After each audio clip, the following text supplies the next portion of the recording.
は MPM の72分の1スケールで日本海軍艦上戦闘機烈風の仮組みを行うのだ。烈風ですか。72分の1スケールでは以前ファインモールド版を仮組みレビューしましたね。そうなのだ。実はこの MPM 版もファインモールドとほぼ同時期に発売されたキットなのだ。 MPM の方が少しだけ先でしたけどね。チェコ製の簡易インジェクションキットですよね。そうなのだ。しかも当時の簡易インジェクションだからダボやダボ穴なんてものはないのだ。キャノピーもバキュームフォームだし、正直仮組みだけでも一苦労なのだ。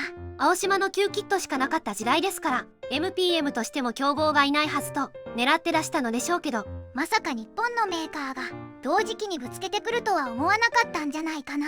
同じようなことを考える人は世界のどこかに必ずいるってことですね。それでこの MPM の烈風なんだけど、箱絵は烈風11型となっているのだ。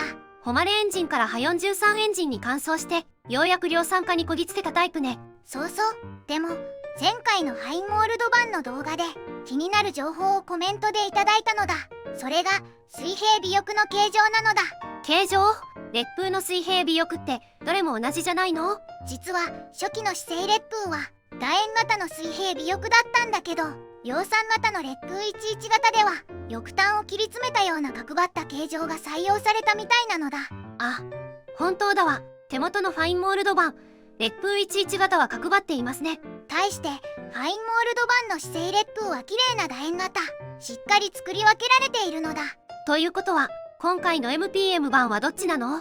この MPM 版は烈風11型という表記だけど楕円型の水平尾翼パーツが入っているのだ。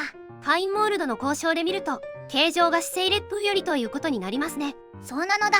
一応姿勢烈風の2号機では角型になったという話もあるみたいだけど、でも設計主務の堀越技師といえば飛行機の美しさに徹底的にこだわった人でしょう。確かにね、面白い比較対象があって、例えば冷戦32型は主翼翼端を角型にカットしているけど、あの時は堀越技師が猟奇療養中で一式陸港を担当した本庄技師が代わりを務めていたのだ。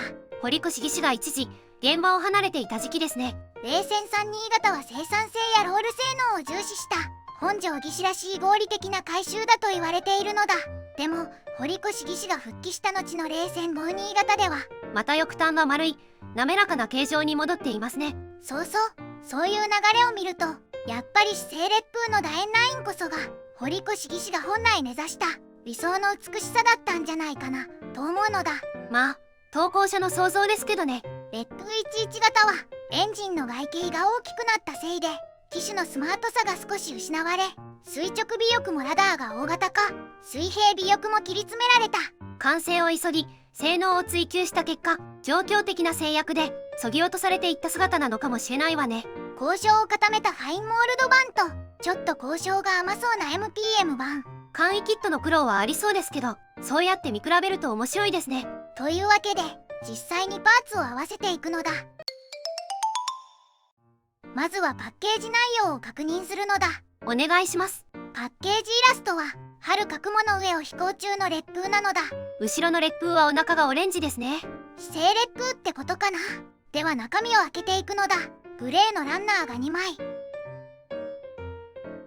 透明パーツが1枚、エッチングパーツが1枚、ケーキ用のフィルムが1枚、デカールが1枚、組み立て説明書、塗装図が入っているのだ。マーキングは1種類のみ。烈風11型で試作3号機となる。横須賀空から三沢に空輸された機体ですね。部品点数はエッチングパーツも含めて全部で67点なのだ。72分の1スケールとしては意外と部品点数は多めですね。では MPM の72分の1スケール烈風11型の仮組みを始めるのだ。最初に操縦席なのだ。このキット操縦席は2パターンの方向性で組めるみたい。2パターン。エッチングパーツを使うか使わないかで分かれる。今回は使わないパターンで進めます。塗装することになったら使う感じですね。操縦席は全部で7パーツ。操縦席床に操縦桿、ラダーペダル、座席となる。ケーキパネルもありますね。それと後部隔壁もある。いずれも胴体貼り合わせ時に組み込むのだ。パイロットはついていませんね。簡易インジェクションキットですが操縦席のディテールは細かいので大丈夫かな。次はプロペラとスピナーね。プロペラとスピナーは全部で3パーツとなるのだ。スピナーの前後パーツでプロペラを挟み込むわけね。プロペラ軸がないので真鍮管で作りました。次はエンジンかしら。エンジンは正面から見える範囲のみ再現されている。軸を通す穴がないので開ける必要があるのだ。簡易インジェクションキットならではですね。次は主翼、水平尾翼、胴体なのだ。いわゆるしの字ですね。最初に胴体の組み立てとなる。ふむふむ。胴体は左右分割の2パーツ構成。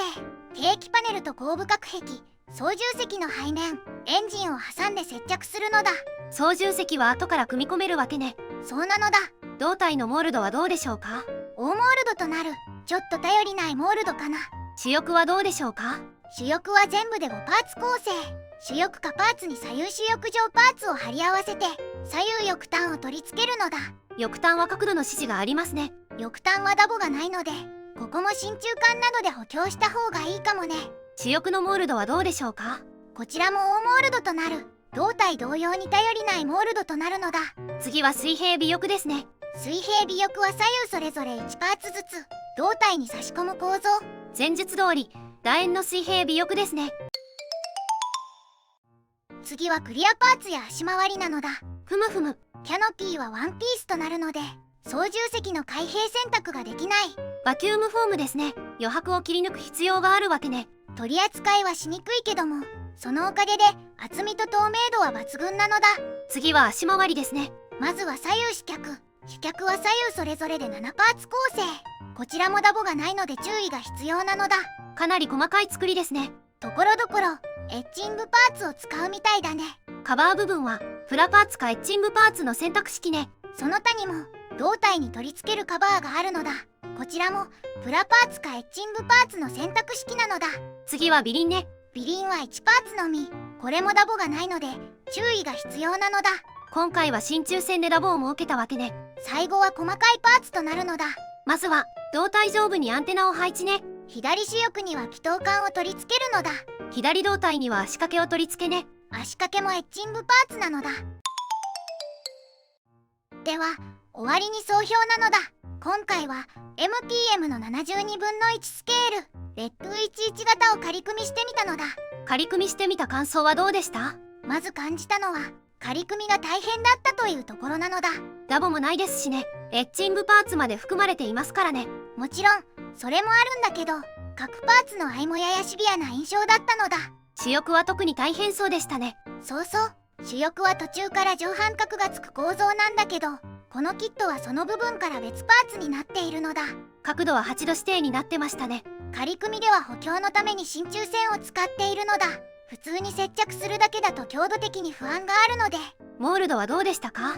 全体的に細めの大モールドが入っているんだけど各所ですり合わせが前提になるので合わせ目付近の彫り直しや彫り増しは必要になりそうなのだ。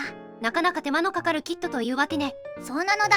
仮組みとはいえ出来上がった姿はどうでした？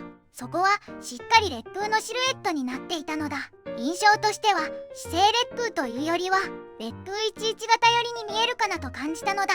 水平尾翼の形状だけファインモールドと違う感じですね。そうそう。ただこの楕円型の尾翼も全体としては違和感は少なくてこれはこれでまとまりのあるデザインだと思ったのだ。まああえてこのキットを選ぶ人は限られそうですけどね。そうなのだ。完成度や作りやすさを重視するならファインモールド版を選ぶのが無難だと再確認した感じなのだ。ではでは動画を最後までご視聴していただきありがとうございますなのだ。チャンネル登録と高評価をお願いしますなのだ。次回以降も飛行機プラモデルのレビューを続けていくのだ。ではバイバイ。